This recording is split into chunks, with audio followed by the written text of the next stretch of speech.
Hello hello dear students, welcome to my YouTube channel. और मैं निखिल सोनी आप सभी का हार्दिक स्वागत करता हूं, अभिनंदन करता हूं हमारे यूट्यूब चैनल में। जैसा कि आप सभी को पता है, हम आपके लिए रोज़ाना नए से नए जो वेरियस टॉपिक्स होते हैं वो आपको प्रोवाइड कराने की 100% कोशिश करते हैं और इन टॉपिक के माध्यम से बहुत सारे विद्यार्थी लाभान्वित भी हो रहे हैं। इसी श्रृंखला में आज मैं आपके लिए एक बड़ा ही इम्पोर्टेंट टॉपिक लेकर आया हूँ।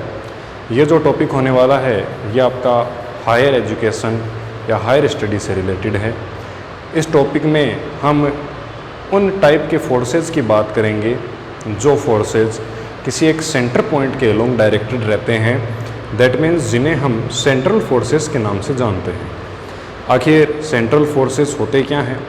ये आपके हायर एजुकेशन और एडवांस एजुकेशन का एक मेजर पार्ट प्ले करते हैं, जिसके अंदर आपके नेट, जेआरएफ और एमएससी के अंदर भी जो क्वेश्चन आते हैं वो भी इसके अंदर पूछे जाते हैं। इन टॉपिक के अंदर हम बात करेंगे कि सेंट्रल फोर्सेस क्या होते हैं, उनके एग्जाम्पल क्या क्या हैं और उनका यूज क्या होता है। जिस प्रकार हम जानते हैं कि हायर एजुकेशन के अंदर हमें थ्योरी अत्यधिक पता होनी चाहिए, because the theory play a major role in physics in your higher education studies.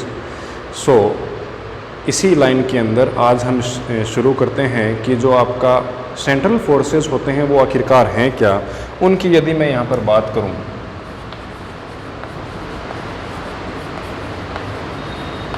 आखिरकार सेंट्रल फोर्सेस होते क्या हैं, इनकी बात करने के लिए सबसे पहले हमें पता होना चाहिए इनकी डेफिनेशन क्या है।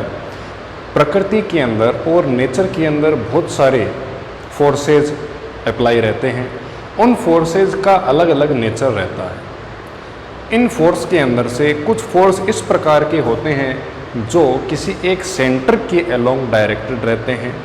That means we can say that forces are known as central force that always directed along a centre point. Then we can write here we know that many types of forces applicable in the nature but some forces that applied to a fixed direction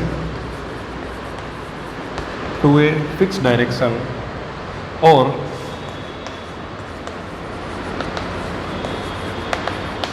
center direction, that forces are known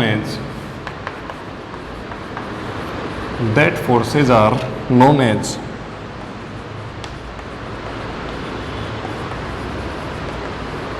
centre force.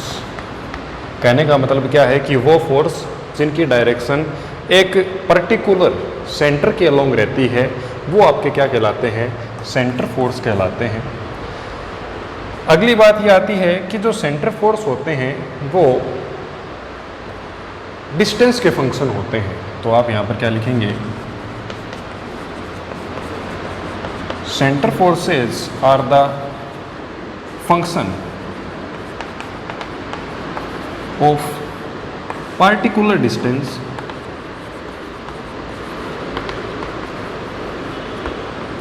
that means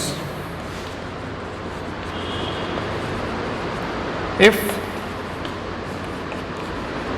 F, that means capital F is the center force, that means capital F is the center force and small r is the particular distance, and small r is the particular constant distance. Small r is the particular constant distance, देन जो आपका centre force F होगा वो function होगा R का। जो आपका centre force है वो फंक्शन होगा किसका? R का। इतनी चीज़ें क्लियर है। एग्जाम्पल की यदि हम बात करें तो हम जानते हैं कि इन इलेक्ट्रोस्टैटिक्स जो कूलम्ब फोर्स होता है वो आपका डिस्टेंस पे डिपेंड करता है। F directly proportional to multiplication of various charges Q1 and Q2, and second one the Coulombian electrostatic force is inversely proportional to the square of distance small r. That means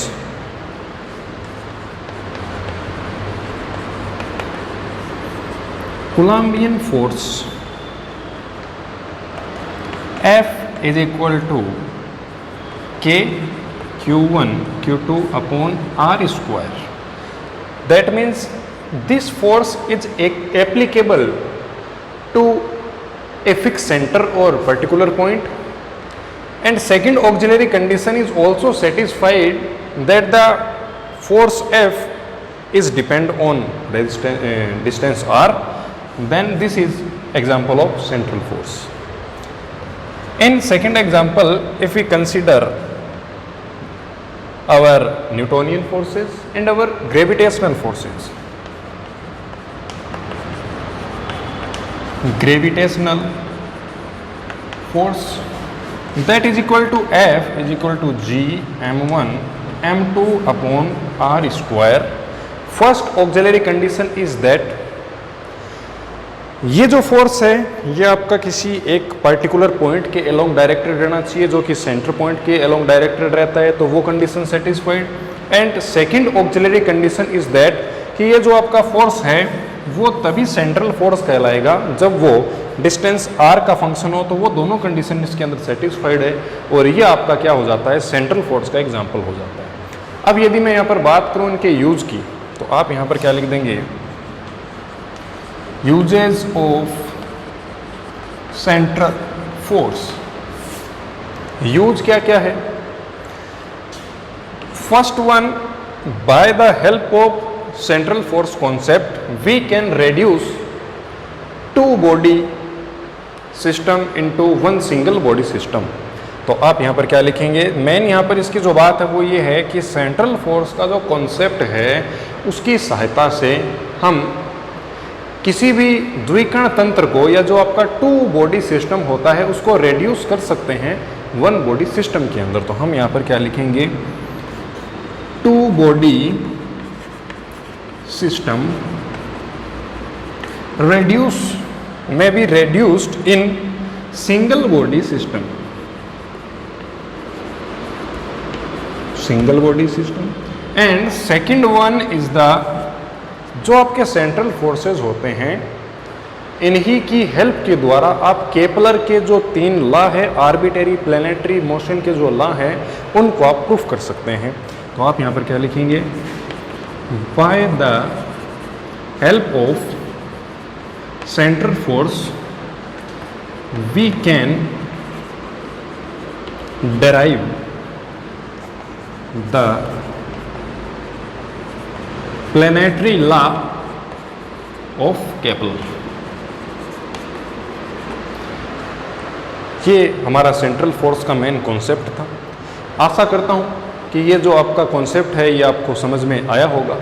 इसके अगला जो हमारा video होगा उसके अंदर हम बात करेंगे कि किस प्रकार से हम इन एग्जाम्पल को समझ सकते हैं कि जो टू बॉडी सिस्टम है उसको रेड्यूस किस प्रकार करेंगे हम सिंगल बॉडी सिस्टम के अंदर।